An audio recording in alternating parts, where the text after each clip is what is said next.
দেখো, আগের দিন আমরা পুরুষ পড়েছিলাম এবং সেখানে পুরুষ চর্চা করতে গিয়ে আমরা জেনেছিলাম যে 3 প্রকারের পুরুষ আছে: উত্তম পুরুষ, মধ্যম পুরুষ এবং প্রথম পুরুষ। এবং এটা পড়তে গিয়ে আমরা জেনেছিলাম উত্তম পুরুষ দু রকমের হয়, আমি এবং আমরা। আমিতে একজনকে বোঝাবে, আমরাতে অনেকজনকে বোঝাবে। অর্থাৎ পুরুষ পড়তে গিয়েই আমরা বচনটাও শুরু করেছিলাম। তাহলে বচন মানে কি আমরা তো খুব সহজেই বুঝতে পারছি যে যখন একজনকে বোঝাবে তখন সেটা এক বচন, আর যখন একের বেশি জনকে বোঝাবে বাংলায় সেটা হচ্ছে বহু বচন। তাহলে বচন বলতে আমরা কি বুঝবো? আমরা কথা বলার সময়, দেখো লেখাটা অনেক পরের ব্যাপার, ভাষার মূল ব্যবহার হচ্ছে কথা বলার সময়। তো কথা বলার সময় আমরা কোনো বস্তু সম্বন্ধে, কোনো ব্যক্তি সম্বন্ধে, কোনো প্রাণী সম্বন্ধে, অর্থাৎ যে কোনো বিশেষ্য বা সর্বনাম পদ সম্বন্ধে, তাদের সংখ্যা বা পরিমাণ সম্বন্ধে যে ধারণাটা দিই বাংলা ভাষায়, সেইটাকেই বলা হয় বচন। কোনটাকে? ওই ধারণাটাকে, যে ধারণার ফলে তোমরা বুঝতে পারো যে একজনকে বোঝাচ্ছে না অনেকজনকে বোঝাচ্ছে, সেই ধারণাটাকেই বলা হয় বচন। তোমরা সংস্কৃত ভাষায় পড়ছো, সংস্কৃত ভাষায় 3টে বচন আছে: এক বচন, দ্বিবচন এবং বহুবচন। কিন্তু বাংলা ভাষায় আমাদের ওই দ্বিবচনের ঝামেলাটা নেই। আমাদের কি আছে? এক বচন আছে আর বহু বচন আছে। যখন কোনো একটি লোক বা একটি বস্তু বা একটি প্রাণী সম্বন্ধে যখন আমরা বলি তখন এক বচন হয়, তাই তো? বইটি কোন বচন? আর যখন আমরা এমন ভাবে বলি যে যাতে একের বেশি বোঝায় তখন সেটাকে বলে বহু বচন। যেমন বইগুলি কোন বচন? বহু বচন। বইগুলি মানে কটা বই আমি জানি না, কিন্তু একটার বেশি বটে। বইগুলি যখন বলবো তখন 2টো হতে পারে, 3টা হতে পারে, 4টা হতে পারে, 1000টা হতে পারে, কিন্তু একের বেশি। তাহলে যখন একটাকে বোঝাবে তখন আমরা সেটাকে বলবো এক বচন, আর যখন একের বেশি বোঝাবে তখন আমরা ব্যবহার করব কি? বহু বচন।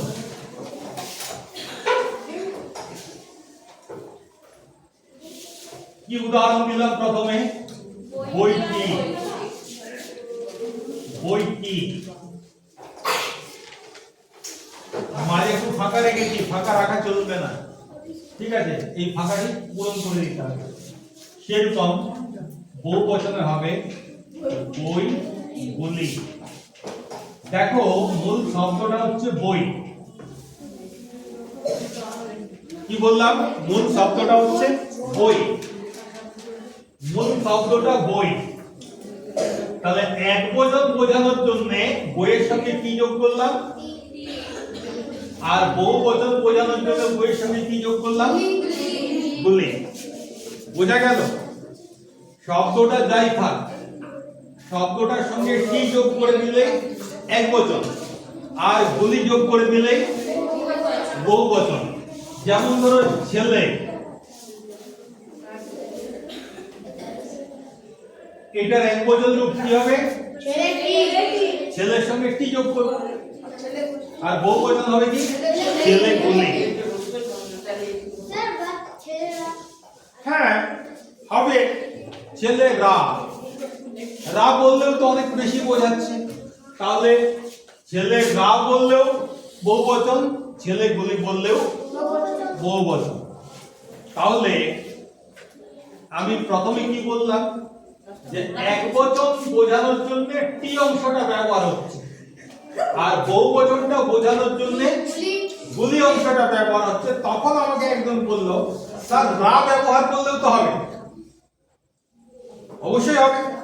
তাহলে শুধু টি দিয়ে একবচন বা শুধু গুলি দিয়ে বহুবচন এমন তো নয়। এরকম কতগুলো অংশ আছে যেগুলো যোগ করে আমরা একবচন বা বহুবচন নির্দেশ করতে পারি। তাহলে সেগুলো কি কি হতে পারে? একবচন নির্দেশ করার জন্যে আমরা সাধারণভাবে চারটে অংশ ব্যবহার করি। একবচন ব্যবহার করার জন্যে আমরা সাধারণত চারটে অংশ ব্যবহার করি। টি, টা, খানি, খানা।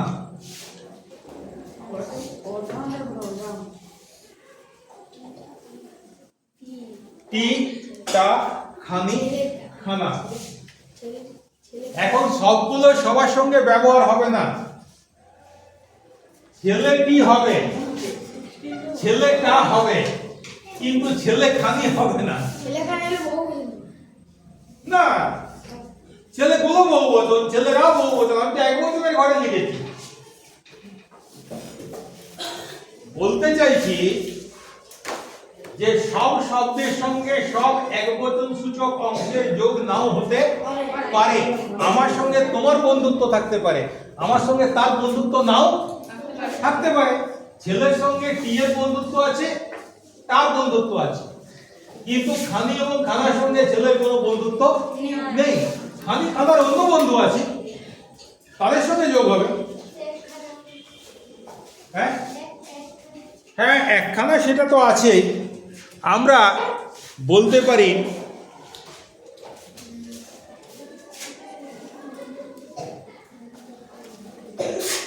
বাড়ি খানি বা ঘর খানা। বলতে পারি না ঘরখানা তো বেশ বানিয়েছো ভাই, ভালো লাগলো তার ঘরে গিয়ে। আরে ভাই ঘরখানা তো বেশ ভালো বানিয়েছে। তাহলে ঘরখানা মানে কটা ঘর করেছে? একটাই ঘর করেছে। তো সেই রকম বাড়ি খানি, ঘর খানা। দেখো এই বাড়ি, এই ধরনের শব্দগুলো সবার সঙ্গেই বন্ধুত্ব। বাড়ি কি হতে পারে? একবচন। বাড়ি চা হতে পারে একবচন। বাড়ি খানি হতে পারে একবচন। বাড়ি খানা হতে পারে একবচন। আমি তো বহুবচনে যাইনি এখন, এরপরে আমি বহুবচনে যাব। একবচন বোঝানোর জন্য কোনগুলো ব্যবহার করি এইটাকে লিখে না। হ্যাঁ, টি, টা, খানি, খানা।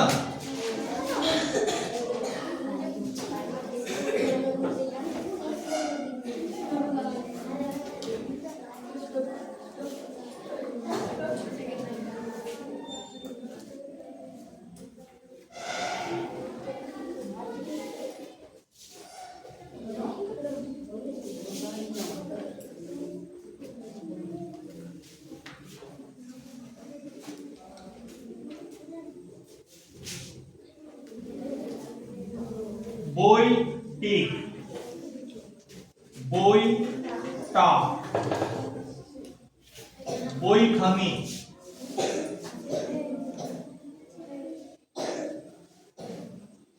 আর বইখানা।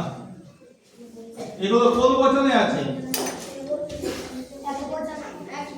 একবচনে আছে। কারণ একবচন বোঝানোর জন্য আমরা টি, টা, খানি এবং খানা ওই শব্দটার পরে যোগ করি। যে শব্দের বচন করব সেই শব্দটা, দেখো সব জায়গাতে আছে বই, তার সঙ্গে টি, টা, খানি, খানা এগুলো যোগ করে আমরা একবচন করি। তার মধ্যেও মনে রাখবে টি এবং টা শব্দটি বেশি ব্যবহার হয়। খানি খানার ব্যবহার এখন অনেক কমে গেছে। সেই সত্যেন্দ্রনাথ দত্তের একটা লেখা পড়েছিলাম, কবিতা, শিবখান তিনদার তিনজন মাল্লা চৌকর দিন ভর দেয় দোল পাল্লা, মনে আছে? শিবখান তিনদার। এবার শিবখান মানে কি? শিবখান কথাটা এসেছে, শিবখান কথাটা কোথা থেকে এসেছে? শিবখানি। শিবখানি মানে শিবটি, মানে এক বচন, ঠিক আছে? শিবখানি ওটা কবিতায় করার জন্য রসে ওই কাঠটা বাদ দিয়ে দিয়েছেন ছন্দ আনার জন্য। শিবখান তিনদার তিনজন মাল্লা চৌকর দিন ভর দেয় দোল পাল্লা। বেশ একটা স্পিড আছে, হ্যাঁ, পড়তে ভালো লাগে। কিন্তু যদি এখানে শিবখানিটাই থাকতো, শিবখানি তিনদার, মাঝে একটু সময় বেশি লেগে যেত এইটা উচ্চারণ করার জন্য।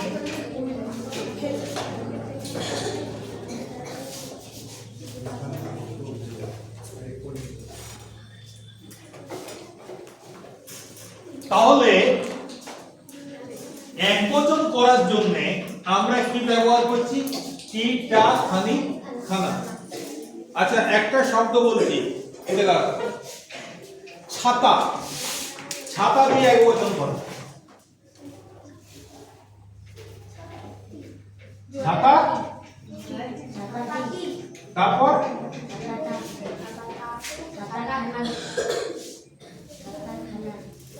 বোঝা গেছে? আচ্ছা, ছাগল দিয়ে করো। ছাগল টি, ছাগলটা। ছাগলখানি বা ছাগলখানা আমরা ব্যবহার করি না, তাই তো? যদিও ব্যাকরণগতভাবে ঠিক আছে, খানি খানা যোগ করে দিচ্ছ, কিন্তু আমাদেরকে দেখতে হবে যেটা, যে আমরা সেই শব্দগুলো বাংলা ভাষায় ব্যবহার করি কি না। বসো। তাহলে একবচন সম্বন্ধে ধারণা পরিষ্কার হয়েছে। যে কোনো শব্দের সঙ্গে সর্বনাম বাদ দিয়ে, কিন্তু সর্বনাম বাদ দিয়ে আমি কি হয় না, আমি কি, আমিটা, আমি খানি, আমি খানা, এগুলো হয় না। তুমি কি, তুমিটা, তুমি খানি, তুমি খানা, এগুলো হয় না। মানে সর্বনামের সঙ্গে কিচ্ছু ব্যবহার করার দরকার নেই। কিন্তু যদি বিশেষ্য পদ হয়, তার সঙ্গে টি, টা, খানি, খানা যোগ করলে পরে আমরা সেগুলোর একবচনের রূপ পাবো। এবার বহুবচনের রূপ পেতে গেলে আমাদেরকে কি যোগ করতে হবে?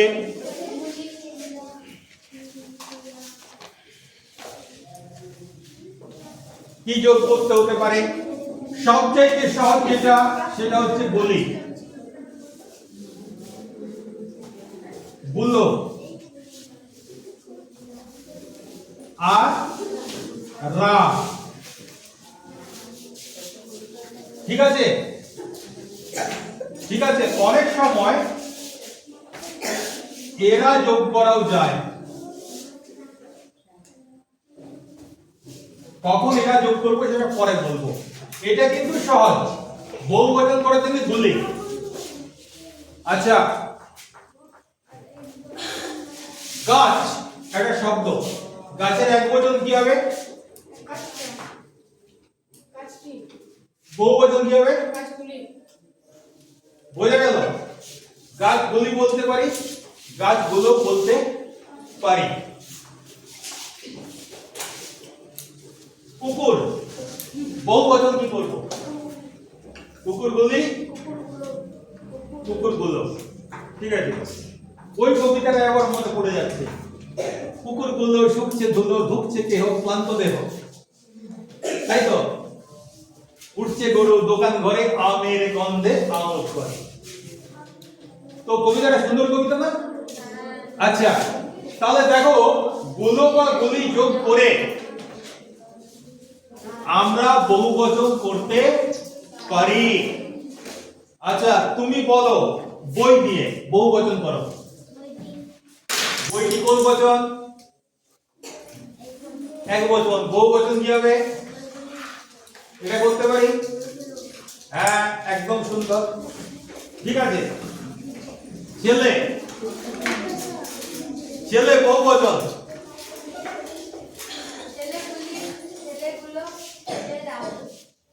ছেলেরা। আচ্ছা, এরপর ব্যাগ, এগুলো হবে না। এগুলো কাদের ক্ষেত্রে হয়? যাদের প্রাণ আছে তাদের ক্ষেত্রে, ঠিক আছে? এটা যাদের জীবন আছে তাদের ক্ষেত্রে, যারা নিজেরা কিছু করতে পারে তাদের ক্ষেত্রে এই রা এবং এরা আমরা যোগ করতে পারি। যেমন ছাত্র বলি, ছাত্রগুলো, ছাত্ররা করতে পারি, কিন্তু বইগুলি, বইগুলো, বইরা করতে পারি না।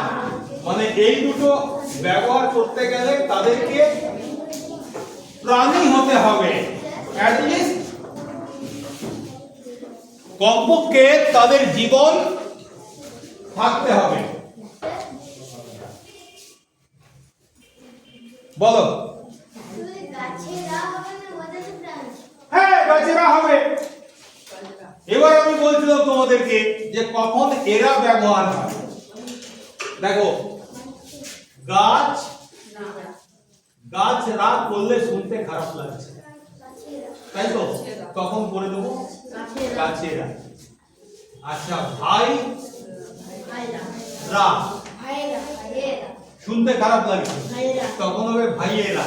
এইবার দুটো স্বরবর্গ যদি পাশাপাশি এসে যায় তখন অন্তস্থ অ আনতে হয়।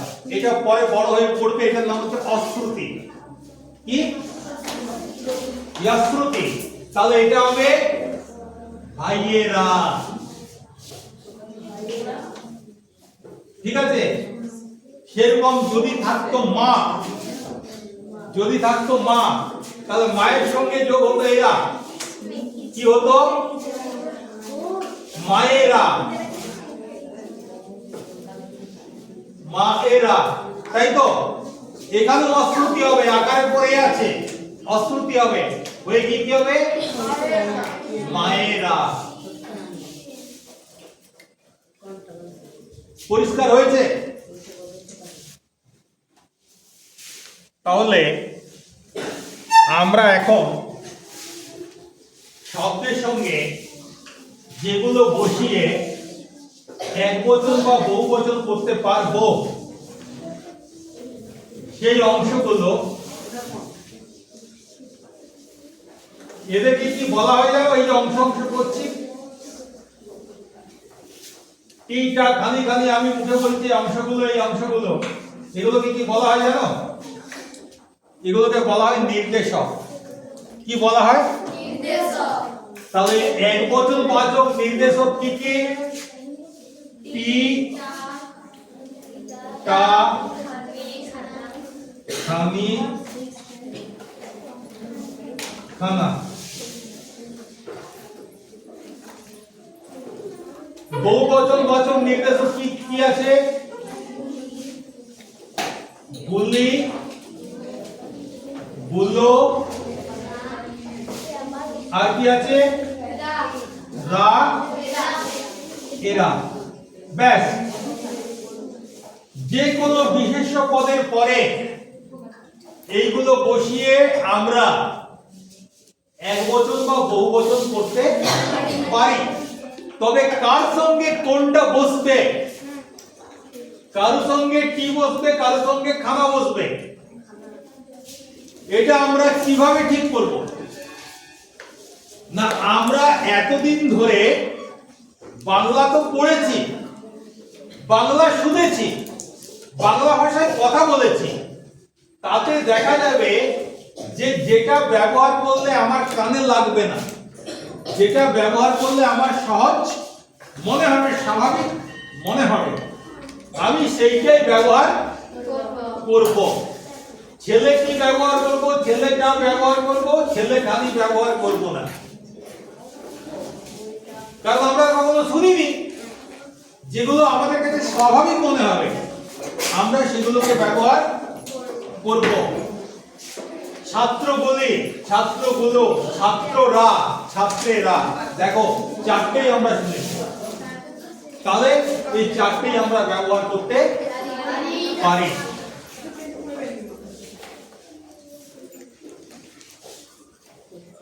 তাহলে শব্দের পরে নির্দেশক বসিয়ে আমরা একবচন কিংবা বহুবচন করতে পারি, তেমনি শব্দের পরে কিছু না বসিয়ে আমরা একবচন বা বহুবচন করতে পারি। কি বললাম? শব্দের পরে কিছু না বসিয়ে আমরা একবচন বা বহুবচন করতে পারি। কিভাবে? তখন শব্দের পরে না দিয়ে শব্দের আগে কোনো সংখ্যাবাচক শব্দ দিতে হবে। যেমন ধরো ছেলে,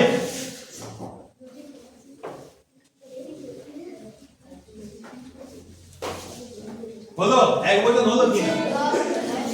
তাই শব্দের আগে বসালাম। হ্যাঁ, এবারে ধরো বললাম 5টি ছেলে, একবচন হলো না বহুবচন হলো? বহুবচন হলো।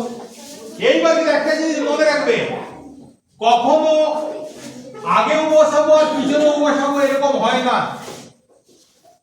ঠিক আছে? যেমন লোক, এটা বহুবচন করব,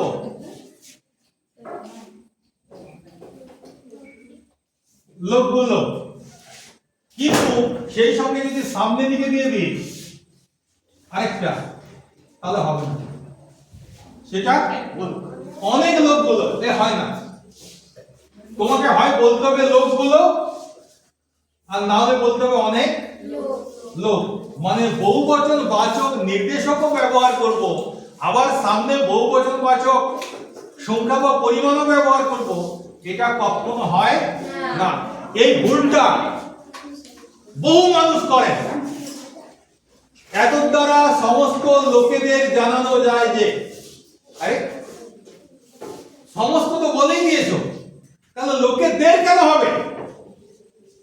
তাহলে এত দ্বারা সমস্ত লোককে জানানো যায় যে, অথবা এত দ্বারা লোকেদের জানানো যায় যে। ঠিক আছে? ইতি অমুক বিদ্যালয়ের সমস্ত ছাত্রছাত্রী বৃন্দ, এটা ঠিক না। হয় সমস্ত ছাত্রছাত্রী আর নালে ছাত্রছাত্রী বৃন্দ। বোঝা গেছে? তাহলে কখনো বহুবচন করার সময় পিছনে নির্দেশক আর আগে সংখ্যা বা পরিমাণবাচক শব্দ দুটো একসঙ্গে ব্যবহার তোমরা করবে না। বোঝা গেছে? ক্লাস 5 এ যারা পড়ো, কে কে হাত তোলো? আরে তোমরা হাত নামাও। এবারে বলো, ক্লাস 5 এ যারা যারা আছো, কে কে বুঝতে পেরেছো? হাত তোলো। 6 এ যারা আছো, কে কে বুঝতে পেরেছো? হাত তোলো। বাহ, সুন্দর। তাহলে আজকে মোটামুটি বচন যেটা আমরা পড়লাম, এটা তোমরা বাড়িতে একটু দেখে নিও, ঠিক আছে? তাহলে একেবারেই পরিষ্কার হয়ে যাবে তোমাদের কাছে।